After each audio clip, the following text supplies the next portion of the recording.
Hey everybody, it's Jim here, and today we're going to be finally going over the guitar that I unboxed late last week. That is this Fender Japan Limited Edition Gunmetal Blue Hybrid 2 Fender Jazzmaster. Now, some of these videos that I do about these guitars can go a little long in length, so I'm going to go ahead and timestamp down below if there's something you're interested in as far as maybe checking out the specs of the guitar and what the internals are like, or you want to skip right to the sound samples, or God forbid, you want to hear my final verdict, you can skip ahead using those. But to get started, let's get this on the bench, see how much it weighs, then we're going to take it apart and see what it's all about.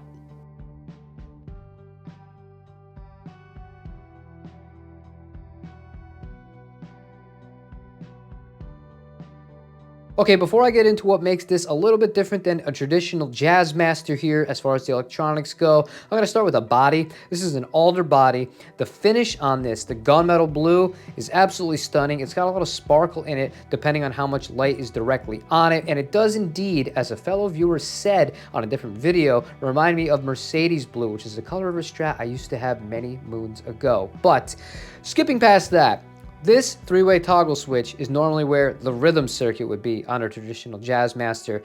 This is normally down here, right here. These are the same, the volume and the tone from the traditional design.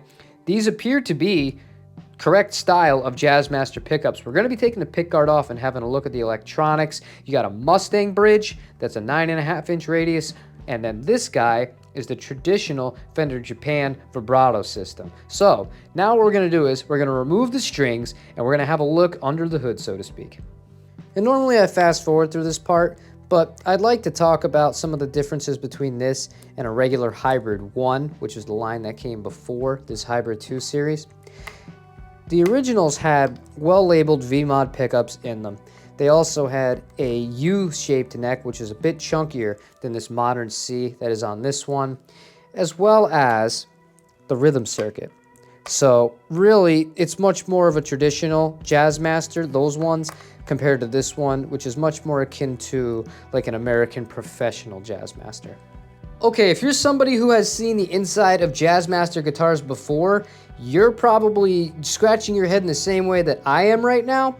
This is extremely different. You would not be able to modify this to be able to have this switch over here because that's filled in. And then the rhythm circuit, I'm not so sure you could even jimmy that in to fit and have it go in reliably. So this is pretty much what you see is what you get as far as layout goes, unless you wanted to route it out separately yourself with the body and do that extra kind of work on it.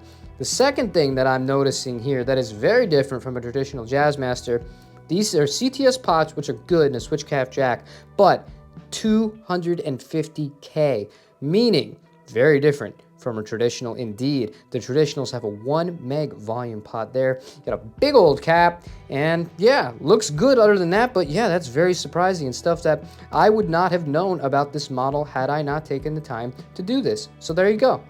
Now, in the interest of time, I'm going to go right to the neck before reassembling this guitar because I'm going to have to put a new set of strings on it anyways. This is a modern C neck with 9.5-inch radius.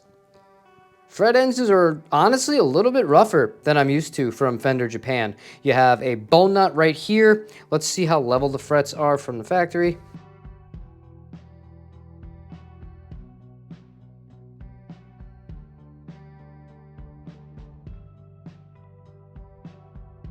Not perfect. I think that this was the 4th fret. That was a little high here. Yeah, just a little bit on that spot. But as a whole here, really good job. 0.83, 0.89 at the 12th fret. So definitely not an extremely thick or beefy neck compared to the U's that used to come on the original Fender Hybrid ones. And finally, at the headstock, not much to say. You have your traditional logo and a non-matching headstock.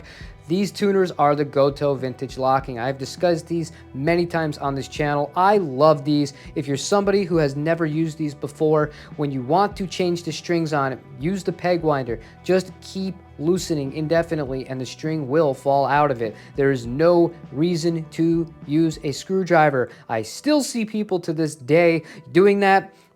Please don't do that, you guys. All right, so my initial impressions of this guitar, very good.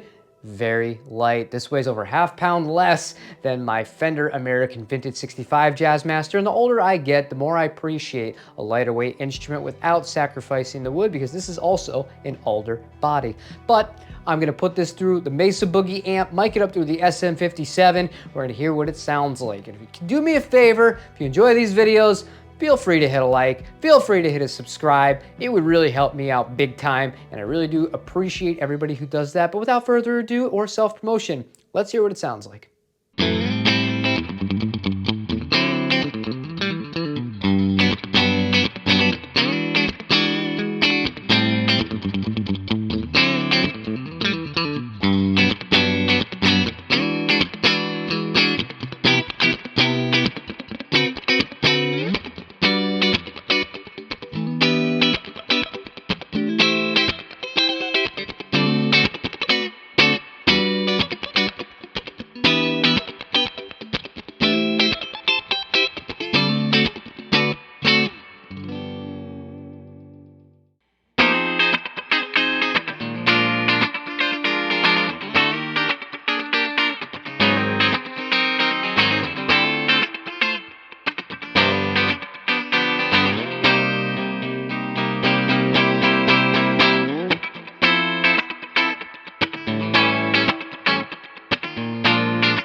Now, there was only one thing about this guitar that I had labeled as a question mark. Until I got to play it through the amp, I wasn't so sure what I was gonna think of these pickups. These are specially voiced hybrid 2 pickups. It's about as vague as you can get for what you can really expect. It's similar to what the Ventera line does as far as how they label their pickups, but on the original hybrid ones from Fender Japan, like on the Telecaster, for example, clearly labeled American Vintage 58 single coil pickups, so you knew exactly what you were getting. But to my relief and to my surprise, these sound really good, and they're actually wound correctly like a Jazzmaster pickup. And I only point that out because on some of the older Fender Japan Jazzmasters, they were really just Stratocaster pickups in the way that they were wound in Jazzmaster housing. So in this, you get a much more accurate Jazzmaster tone than some of the other models.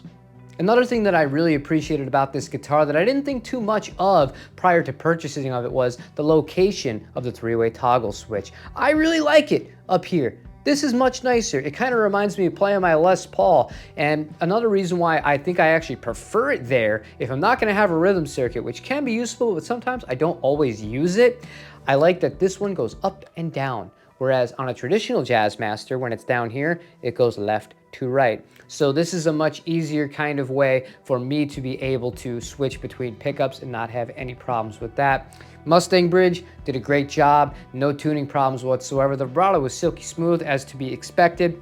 I really like this streamlined kind of Jazzmaster. I didn't think I would like it as much as I did, but yeah, this is a really, really solid guitar, and I think it is very comparable to the American Professional Jazzmasters, which are, on paper, extremely similar instruments, but you can get these in a plethora of other colors, and they're just a little bit more uncommon to find here in America, at least.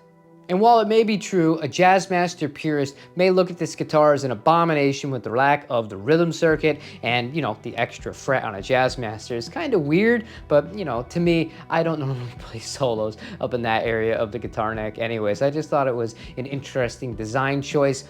I think this thing is great. I really enjoy playing this guitar. It's fun, it's very fast neck, it's a very modern neck, so it's something that wouldn't take a lot to get used to, whereas with the original hybrid series of guitars from Japan, those all had the U neck. This has the C neck. A little bit chunkier, it's all about preference, but this is like a glove. This is something that if you play modern guitars, you can go to this and really get the Jazzmaster tone. As I stated, you don't have different kinds of pickups in here, whether they're P90-esque or straight up humbuckers like you do in some of the player Jazzmasters. It's a winner in my book. And that's officially where the review part of this video is going to end, but I am going to answer a question that I was posed once I informed people that I did purchase this guitar, and that was why? Why did you buy this guitar? You have an American Vintage 65 Jazzmaster. What on earth do you need another Jazzmaster for? Well, there's a lot of guitars that I've been looking at because there have been two things that I've been very interested in having with that guitar. The first is a vibrato/tremolo system that I really liked.